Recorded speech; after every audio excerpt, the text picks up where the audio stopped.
بسم اللہ الرحمن الرحیم۔ السلام علیکم ورحمۃ اللہ وبرکاتہ۔ میت کے ساتھ بیٹھ کر رونے کی سزا کیا ہے؟ کیا میت پر رونے سے میت کو عذاب ملتا ہے اور ورثاء کے رونے سے میت کو عذاب کیوں دیا جاتا ہے؟ کیا میت پر رونے سے میت کو گناہ ہوگا؟ محترم ناظرین، ثابت البانی رحمۃ اللہ علیہ فرماتے ہیں کہ جب آدمی فوت ہو جاتا ہے تو قبر میں جاتے ہی اس کے قریبی اہل قبور اس کے ارد گرد آ جاتے ہیں۔ پھر سب باہم خوش ہوتے ہیں، بالکل ایسے جیسے کسی مسافر کے گھر واپس آنے پر سب کو خوشی ہوتی ہے۔ رسول کریم صلی اللہ علیہ وآلہ وسلم نے فرمایا، آدمی فوت ہوتا ہے تو اس کی روح مومنین کی ارواح سے ملاقات کرتی ہے۔ وہ پوچھتے ہیں فلاں کا کیا حال ہے، فلاں کیسا ہے؟ جب وہ کہتا ہے کہ وہ تو مجھ سے پہلے فوت ہو چکا ہے تو وہ کہتے ہیں کہ اسے برے ٹھکانے یعنی جہنم میں داخل کر دیا گیا ہے۔ بخاری کی حدیث ہے کہ رسول اللہ صلی اللہ علیہ وسلم نے فرمایا کہ میت پر جب رویا جاتا ہے تو اس سے میت کو عذاب دیا جاتا ہے۔ تو اس حدیث سے پتہ چلتا ہے کہ جب میت پر روتے ہیں تو میت کو عذاب دیا جاتا ہے، تکلیف دی جاتی ہے۔ لیکن علماء نے یہاں اس حدیث میں دو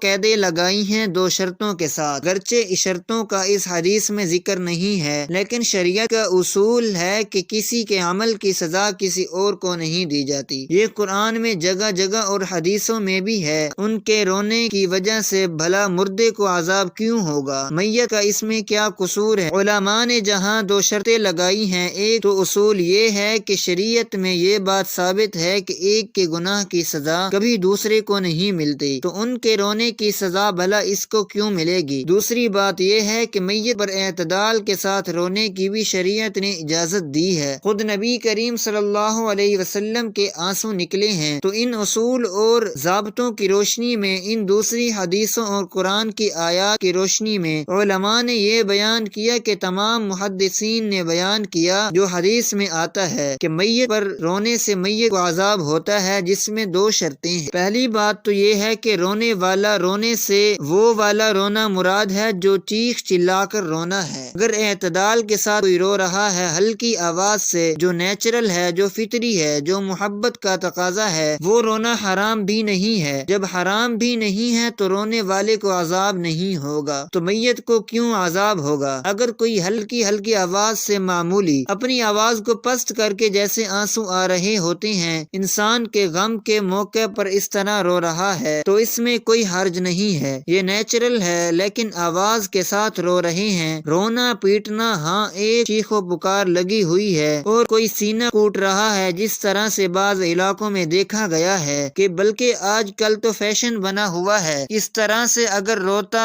ہے تو یہ والا رونا جو حرام ہے، ناجائز ہے۔ تو پہلی بات تو یہاں رونے سے جو حدیث میں رونا ہے، چیخ لا کے رونا مراد ہے۔ آواز کے ساتھ نوحہ کرنا یا آواز کے ساتھ چیخنا چلانا یا جو بحکم نوحہ ہی ہے، وہ والا رونا مراد ہے۔ نمبر دو، میت کو اس کا عذاب اس صورت میں ہوگا، میت کو پتہ تھا کہ میرے مرنے کے بعد روح پیٹ کر چلا کے روئیں گے، میرے خاندان میں رواج ہے، اور اس نے اپنی زندگی میں اپنے لواحقین کو منع نہیں کیا، کیونکہ جو عام طور پر گھر کا سربراہ مرتا ہے پہلے، پھر اس کے بعد بڑے مرتے ہیں، اس طرح عام طور پر ہوتا ہے، تو سربراہ کی ذمہ داری تھی کہ اس کے گھر میں یا خاندان میں جو بری باتیں تھی وہ اس کو پہلے ہی سمجھا کے جاتا کہ بھائی یہ کام آپ نے نہیں کرنا۔ تو جب کسی علاقے میں رواج ہے کہ لوگ میت پر عورتیں اور مرد روتے ہیں، چیختے ہیں، تو ایسے موقع پر اس مرنے والے پر لازم تھا کہ وہ وصیت کر کے جاتا کہ میرے مرنے کے بعد تم لوگوں نے چیخ چلا کے نہیں رونا۔ تربیت اسے کرنی چاہیے تھی، کم از کم اتنی تربیت نہ بھی کر پاتا، اتنا تو کہہ دیتا کہ یہ نہیں کرنا، اگر تم نے کیا تو میں اس سے بری ہوں، تو ایسی صورت میں انشاءاللہ میت کو عذاب نہیں ہوگا۔ لیکن اگر اسے پتا تھا، اس نے وصیت کی کہ نہیں رونا ہے، بعض لوگ شو مارنے کے لیے کہتے ہیں میں مر جاؤں تو خوب رونا، تاکہ لوگوں کو پتا چلے کہ اس سے لوگوں کو بڑی محبت تھی۔ بعض لوگ ہوتے ہیں عرب میں ایسی وصیت بھی کرتے تھے۔ زمانہ جاہلیت میں وہ ایک زمانے کا شاعر تھا اور وہ اپنے کزنوں سے اور اپنی عورتوں سے کہہ رہا تھا کہ میں مر جاؤں نا۔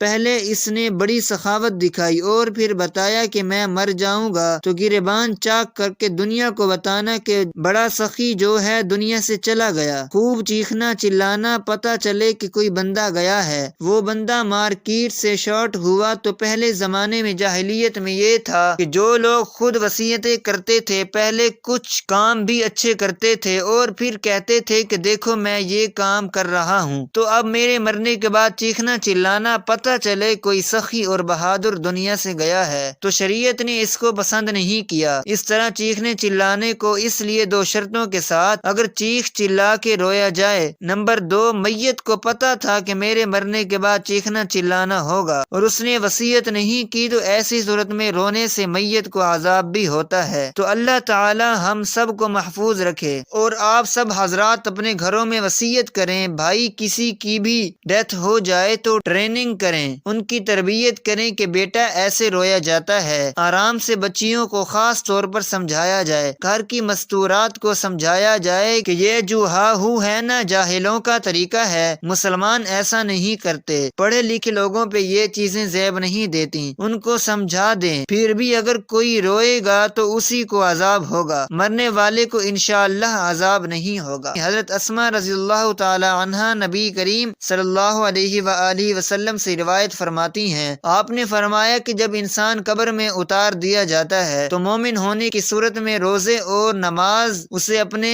گھیرے میں لے لیتے ہیں اور اس کے پاس سائل فرشتہ نماز والی کی طرف سے آتا ہے تو نماز اسے روک دیتی ہے، روزے والی جانب سے آتا ہے تو روزہ روکتا ہے، پھر اسے بیٹھنے کو کہتا ہے تو وہ بیٹھ جاتا ہے، فرشتہ نبی کریم صلی اللہ علیہ وسلم کی طرف اشارہ کر کے سوال کرتا ہے اس کے بارے میں تم کیا جانتے ہو؟ وہ کہتا ہے یہ محمد صلی اللہ علیہ وآلہ وسلم ہیں۔ وہ پوچھتا ہے تمہیں کیسے معلوم ہوا؟ کیا ان سے ملاقات ہوئی تھی؟ کہے گا یہ تو رسول اللہ صلی اللہ علیہ وسلم ہے۔ فرشتہ کہے گا تم نے اسی عقیدے پر زندگی گزاری، اسی پر فوت ہوا اور اسی پر تمہارا حشر ہوگا۔ اگر مردہ فاجر اور کافر ہوگا تو فرشتے کے آنے پر اس کے پاس ایسی کوئی چیز نہیں ہوگی جو فرشتے کو ہٹا سکے، پھر فرشتہ اسے بٹھا دے گا اور پوچھے گا جس شخص کے بارے میں کیا جانتے ہو؟ وہ کہے گا کون سا آدمی؟ فرشتہ کہے گا حضرت محمد صلی اللہ علیہ وسلم ہے۔ کافر کہے گا باخدا میں تو انہیں جانتا نہیں، جیسے لوگ ان کے بارے میں کہتے تھے میں بھی کہتا تھا۔ اس پر فرشتہ کہے گا تو نے اسی عقیدے پر زندگی گزاری، اسی پر مرے اور اسی پر اٹھائے جاؤ گے۔ حضرت حسن رضی اللہ تعالی عنہ نے فرمایا جب مومن کی روح قبض ہوتی ہے جسے آسمان پر لے جاتے ہیں اور وہاں مومنین سے ملاقات کرتی ہے اور پوچھتی ہے فلاں کا کیا حال ہے، وہ کہتا ہے اچھا ہے، اس کے لیے دعا کرتے ہیں کہ اے اللہ اسے ثابت قدم رکھ، پھر کسی اور کے بارے میں پوچھتے ہیں تو یہ کہتے ہیں کہ واللہ ہمیں نہیں ملا، تو نہ ہماری طرف سے گزرا ہے، لگتا ہے اسے جہنم میں لے گئے ہیں جو بہت برا ٹھکانہ ہے۔ اللہ پاک ہم سب کا ٹھکانہ جنت میں بنائے، آمین یا رب العالمین۔ اگر ویڈیو اچھی لگے تو چینل کو لائک اور سبسکرائب ضرور کریں، شکریہ، اللہ حافظ۔